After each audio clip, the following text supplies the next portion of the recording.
नमस्कार। स्वागत है आपका द न्यूज लॉन्चर पर। मैं हूं अशोक वानखड़े, लेकर आया हूं आपका अपना कार्यक्रम द डायरेक्ट हिट।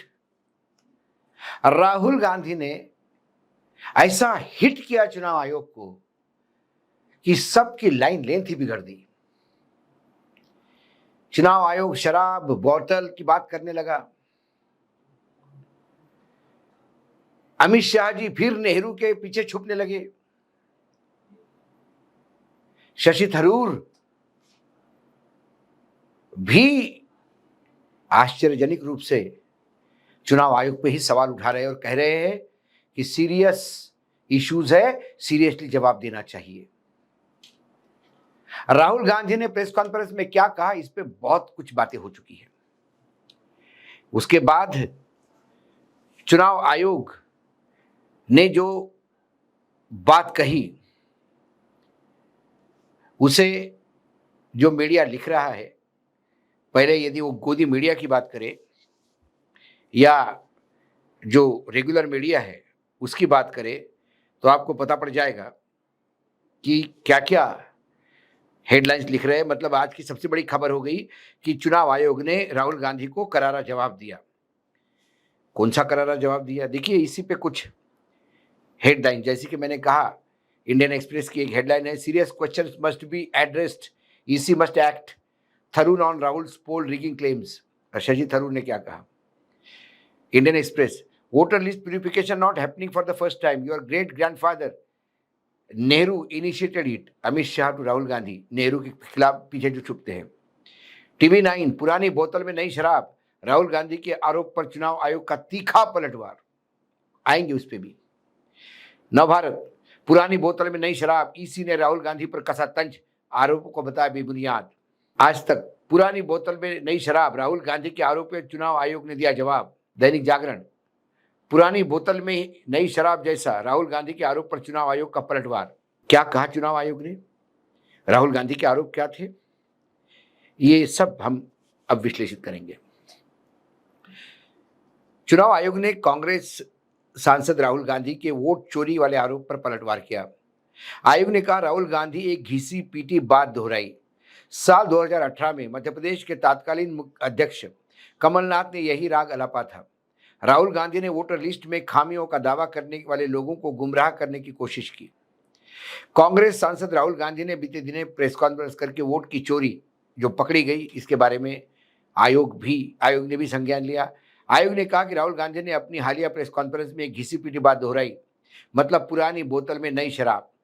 2018 में वही कमलनाथ ने कहा था, लोकसभा चुनाव में जब चुनाव हार जाते हैं तो कहते हैं कि एक निजी वेबसाइट से दस्तावेज पेश करके सुप्रीम कोर्ट को गुमराह करने की कोशिश की थी, ताकि यह दिखाया जा सके कि मतदाता सूची में गलतियां हैं, क्योंकि 36 मतदाताओं के चेहरे रिपीट थे। जबकि सच्चाई ये थी कि 4 महीने पहले ही गलती ठीक कर ली थी, उसकी एक कॉपी पार्टी को दी गई थी। इलेक्शन कमीशन ने आगे कहा कि इस मामले में कोर्ट ने कमलनाथ की अर्जी को स्वीकार करने से इनकार कर दिया था। अब 2025 में वही सब जानते हुए कोर्ट में यही चाल नहीं चल सकती, इसलिए वोटर लिस्ट में खामियों का दावा करने वाले लोगों को गुमराह करने की कोशिश कर रहे हैं। राहुल गांधी ने भी दावा किया था कि एक नाम अलग अलग जगहों पे है। यह सच है कि आदित्य श्रीवास्तव का नाम, जो कथित तौर पर 3 अलग अलग राज्यों में था, 1 महीना पहले सुधार गया था। चुनाव आयोग ने कहा, एक ही मुद्दे को बार बार उठाने से ये दिखता है कि राहुल गांधी को भारत के सर्वोच्च न्यायालय फैसले का कोई सम्मान नहीं। कानून नामांकन पत्र पर आपत्ति दर्ज करने और अपील करने दोनों के लिए विशिष्ट प्रक्रिया प्रदान करता है।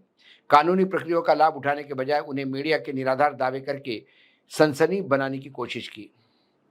आयोग ने कहा कि प्रस्ताव है कि अगर कानून किसी खास चीज को एक खास तरीके से करने की मांग करता है तो उसी तरीके से किया जाना चाहिए, किसी और तरीके से नहीं। इसलिए अगर राहुल गांधी अपने विश्लेषण पर यकीन करते हैं और मानते हैं कि चुनाव आयोग के खिलाफ उनके आरोप सही है, तो कानून का सम्मान करना चाहिए, घोषणा पत्र पर हस्ताक्षर करना चाहिए। अगर ऐसा नहीं करते तो चुनाव आयोग के खिलाफ बेतुके आरोप लगाने के लिए देश से माफी मांगे। चुनाव आयोग ने भी वही पुरानी शराब नई बोतल में परोसी। जब से चुनाव आयोग सत्ता पक्ष के हाथ में खेलता है या जब से चुनाव आयोग में नियुक्तियां सरकार करने लगी है, तब से चुनाव आयोग का यही घिसा पीटा है कि कोई भी आरोप करो तो कहते हैं तो ये आरोप पहले ही हो गए। अब थोड़ा हम चुनाव आयोग की इस एक्सप्लेनेशन पे जाते हैं। वो बार-बार कह रहे हैं कि एक कमलनाथ ने 2018 में क्या कहा था। कमलनाथ ने एक वेबसाइट से उठाई हुई खबर को सच मानकर आगे चले गए थे। कमलनाथ ने वो नहीं किया था जो राहुल गांधी ने किया। राहुल गांधी ने इस बार बहुत सोच समझ के काम किया। दर्शकों को लिए एक-एक शब्द मैं बिल्कुल विस्तारित एक्सप्लेन करके बताने का प्रयास करता हूं। राहुल गांधी ने उस मतदाता सूची पर सवाल उठाए जिस मतदाता सूची में ही चुनाव हुए, उसमें करेक्शन वाली बात ही नहीं है। राहुल गांधी ने 2024 में लोकसभा चुनाव में जिन मतदाता सूची के चलते मतदान हुआ, वही सूची मंगवाई। वो सूची देने के लिए आनाकानी हो रही थी, कोर्ट कचहरी के मामले हुए, उसके बाद चुनाव आयोग ने उनको सूची दी। चुनाव आयोग ने वही सूची दी जिस सूची के हिसाब से मतदान हुआ। उसके बाद जब राहुल गांधी ने सेंट्रल बैंगलोर के मतदाता सूची को स्कैन करने का प्रयास किया, तो स्कैन हो नहीं सकता था क्योंकि दिया ही ऐसे फॉर्मेट में था कि वो मशीनों के साथ स्कैन नहीं कर सकते। तो उन्हें पूरा 1 साल लग गया इस एक-एक वोटर लिस्ट का सत्यापन करने में। चुनाव आयोग ये बता दे कि राहुल गांधी ने जो इश्यूज उठाए हैं, जो एक बूथ पर 35 नंबर का घर है जहां 80 लोग बताए गए और वो 1 बेडरूम का घर है, चुनाव आयोग बताए कि उस लिस्ट को उन्होंने कब करेक्ट किया, क्योंकि चुनाव आयोग ने वही लिस्ट मुहैया करवाई राहुल गांधी को जिस सूची से उन्होंने मतदान करवाया था। इसलिए चुनाव आयोग पुरानी बात बताने के बजाय कि बाबा आदम के जमाने में क्या हुआ, कमलनाथ के जमाने में क्या हुआ, चुनाव आयोग यह बताए कि राहुल गांधी ने जो आरोप लगाए उसमें कितने तथ्य हैं। चुनाव आयोग उसकी बात नहीं करता। चुनाव आयोग बार बार एफिडेविट दिखाने की बात करता है। वो एफिडेविट क्या है और राहुल गांधी वो एफिडेविट क्यों दे, ये भी मैं आपको बताता हूं। वो जो एफिडेविट है, जो बार बार जिस एफिडेविट की चर्चा हो रही है और ये बताया जा रहा है कि एफिडेविट से राहुल गांधी भाग रहे हैं, वो एफिडेविट मूलतः उस चीज के लिए है कि यदि किसी व्यक्ति को किसी चुनावी मतदान सूची जो है उसमें से किसी का नाम निकालना हो या जोड़ना हो, तो वो एफिडेविट देना पड़ता है। राहुल गांधी को एफिडेविट देके ये बताना होगा कि इस लिस्ट में से इतने नाम निकालने हैं या इतने नाम जोड़ने हैं। राहुल गांधी मतदाता सूची में ना नाम जोड़ना चाहते ना निकालना चाहते। राहुल गांधी सिर्फ जो मतदाता सूची सत्यापन के बाद चुनाव आयोग ने रिलीज की और जिस मतदाता सूची के अनुसार 2024 में चुनाव संपन्न हुए, उस चुनाव सूची में कितनी गड़बड़ियां थी और 1 लाख वोट कैसे घपलेबाजी हुई। महादेवपुरा कॉन्स्टिट्यूंसी में, विधानसभा कॉन्स्टिट्यूंसी में, एक विधानसभा कॉन्स्टिट्यूंसी में, एक लोकसभा कॉन्स्टिट्यूंसी में कम से कम कई बार 4 तो कई बार 8 विधानसभा होती है। यदि एक विधानसभा कॉन्स्टिट्यूंसी में 1 लाख का मतदाता फर्जी पाए जाते हैं, और वो फर्जी कैसे है, उन्होंने नाम के साथ दिया, पते के साथ दिया। 80 लोग जो रह रहे एक पते पर 35 नंबर के मकान पर, उनका पहचान पत्र के साथ सब डिटेल दिए हुए हैं और साथ में उस घर का फोटो दिया हुआ है जो 1 बेडरूम का घर है। चुनाव आयोग को तो सिर्फ ये बताना है। चुनाव आयोग ये ना बताए कि कमलनाथ के समय क्या हुआ। ये चुनाव आयोग बताता है कि राहुल गांधी को या विपक्ष को न्यायपालिका की इज्जत करना नहीं आता। ये चुनाव आयोग कहता है। जिस चुनाव आयोग को न्यायपालिका को 10 बार बोलना पड़ा, क्या चुनाव आयोग को न्यायपालिका ने बताया नहीं था कि यदि चुनाव हार निर्णय के बाद जो नंबर 2 या नंबर 3 वाला उम्मीदवार यदि एप्लीकेशन लगाता है तो वीवीपैट का सत्यापन करना होगा, मिलान करना होगा। इस आदेश के बाद भी जब महाराष्ट्र और हरियाणा में जब सत्यापन के लिए गए तो चुनाव आयोग ने कहा कि हमारे पास डाटा नहीं है। तो क्या चुनाव आयोग ने न्यायपालिका की बहुत इज्जत रखी? चुनाव आयोग पूर्ण रूप से एफिडेविट के नाम से और ये पूरा जो पामेरियन मीडिया है, इस मीडिया के चलते एक परसेप्शन बनाने का प्रयास करता है कि राहुल गांधी झूठ बोल रहे हैं। राहुल गांधी कोई ऐसी सूची लेके नहीं आए जो पहला ड्राफ्ट था, उसके बाद चुनाव आयोग ने इसमें रेक्टिफिकेशन किया होगा। राहुल गांधी वो सूची लेके आए जिसपे मतदान हुआ है, और यदि वो मतदान हुआ है तो इसका मतलब उस फ्रॉड एक मकान पे 80 लोग कैसे रह रहे जिनने मतदान किया, वो लोग कौन थे, ये सब चुनाव आयोग को बताना होगा। चुनाव आयोग इससे नहीं भाग सकता कि कमलनाथ के समय हमने ऐसा क्या किया। चुनाव आयोग भाग रहा है। चुनाव आयोग के जवाब सही मायने में पुरानी शराब नई बोतल में है। वही कमलनाथ वाले आरोपों को वो राहुल गांधी के आरोप सोच रहे हैं, बल्कि जो आरोप राहुल गांधी ने लगाए वो उनके किसी वेबसाइट से उठाए हुए नहीं, वो आरोप जो उन्होंने लगाए हैं वो डाटा एनालिसिस करके किए हैं। चुनाव सूची का एक एक नाम, उस सूची का जिस पे मतदान हुआ है। चुनाव आयोग ये नहीं कह सकता कि बाद में हमने रेक्टिफाई किया। मतदान हुई सूची मांगी थी और आपने जिस पे मतदान हुआ वही सूची मुहैया करवाई, और उसी में 1 लाख लोग वोट एक सेंट्रल बेंगलोर लोकसभा कॉन्स्टिट्यूंसी के विधानसभा सेक्टर में, एक महादेवपुरा में 1 लाख वोटों का फर्जीवाड़ा मिला है। ये तो शुरुआत है। यदि पूरे देश के लोकसभा सीटों का यदि आकलन करें तो इसमें कांग्रेस को 50 साल लग जाएंगे। इसीलिए सॉफ्ट कॉपी नहीं दी जाती, हार्ड कॉपी दी जाती है। वो कॉपी दी जाती है जिसका स्कैनिंग भी नहीं कर सकते आप, तो आप कंप्यूटर का यूज नहीं कर सकते, आपको मैन्युअल करना होगा। वो सूची, मतदाता सूची इतनी बड़ी थी सेंट्रल बेंगलोर की कि 7 फुट का टावर खड़ा हो जाता है कागज पे कागज रखो तो। लेकिन सैकड़ों लोगों ने रात दिन मेहनत करके एक एक पन्ने पर चेक करके पहले डाटा इकट्ठा किया, फिर उन्हें लगा कि हो सकता है 37 नंबर का घर महादेवपुरा कॉन्स्टिट्यूंसी में हो सकता है इतना बड़ा घर हो कि वहां 80 मतदाता होंगे। जब वो वहां गए तो 1 बेडरूम का घर निकला। ये तो कोई आपने रेक्टिफाई करके नहीं दिया। आपको उस आरोपों का सामना करना चाहिए। आप बोलते एफिडेविट दे, एफिडेविट क्यों दे? राहुल गांधी कतई किसी का नाम निकालने या जोड़ने की बात नहीं कर रहे। राहुल गांधी पूछ रहे हैं कि एक मकान में 80 लोग कैसे रह रहे सिंगल बेडरूम के। राहुल गांधी के सवालों का जवाब दो। ऐसे एक नहीं, राहुल गांधी ने जितने भी आरोप लगाए उतने उन्होंने कार्ड, मतदाता पहचान पत्र के साथ संलग्न किया हुआ है।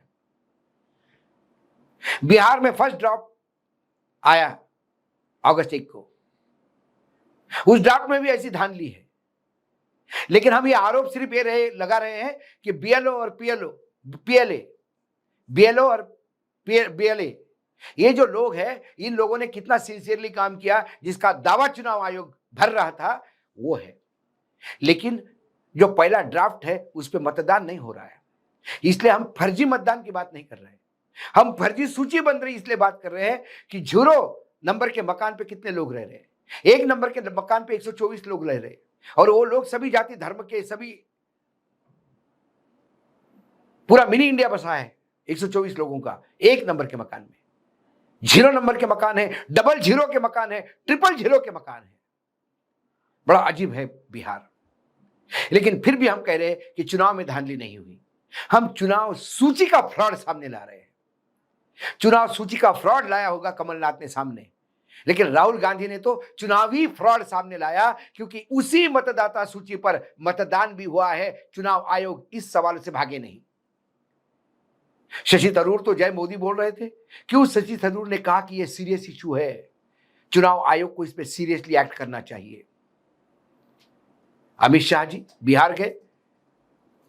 बिहार में भले ही बिहार के लोगों को चलने के लिए रोड ना हो, अस्पताल ना हो, ग्रामीण क्षेत्र में स्कूल ना हो, बेरोजगारी अहम पे हो, उस बिहार में सीतामढ़ी में माता जानकी का मंदिर, कहते हैं कि माता सीता का जन्म स्थान है सीतामढ़ी, वहां पे 900 करोड़ का मंदिर रीडेवलपमेंट काम हो रहा है।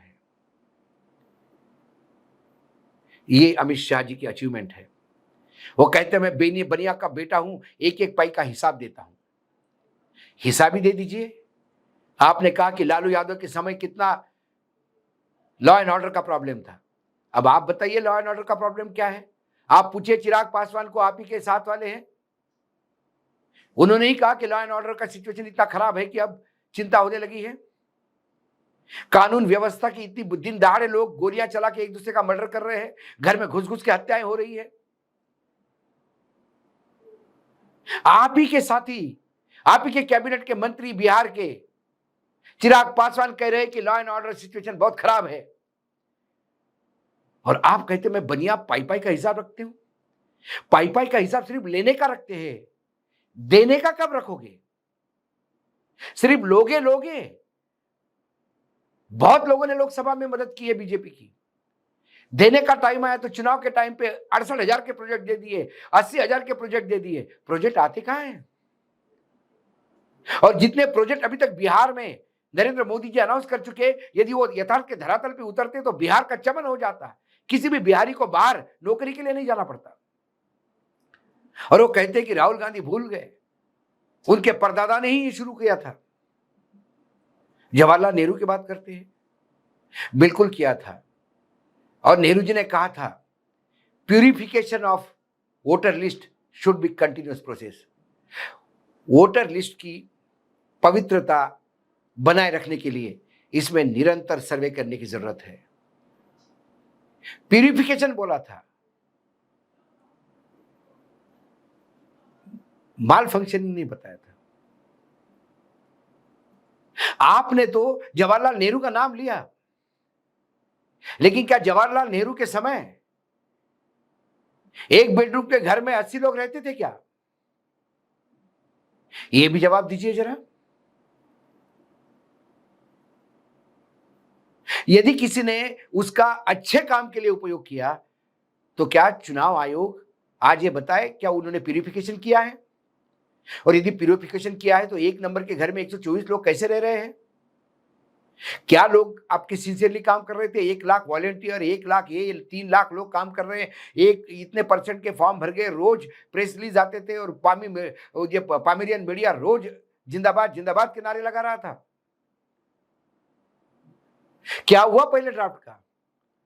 क्यों इतनी विसंगतियां सामने आ रही है? इसका मतलब जो यूट्यूबर्स कह रहे थे कि घर बैठे फॉर्म भरे गए, किसी को पूछा भी नहीं गया। एक पिता बेटे का नाम एक ही है, दोनों बेटे का नाम एक रख दिया उसने। क्या करे? बिहार में होगी प्रैक्टिस। चुनाव आयोग भाग रहा है सवालों से। राहुल गांधी ने एक प्रेस कॉन्फ्रेंस सेंट्रल बेंगलोर के लोकसभा कॉन्स्टिट्यूंसी के एक विधानसभा क्षेत्र का डाटा क्या सामने लाया? पैरों की जमीन हिल गई। किसी को नेहरू याद आ रहे हैं, किसी को शराब याद आ रही है। और लगता है चुनाव आयोग तो नशे में ही काम कर रहा होगा, इसलिए वो नहीं समझ पा रहा है कि कमलनाथ ने क्या किया था और राहुल गांधी ने क्या किया था। जमीन आसमान का फर्क है।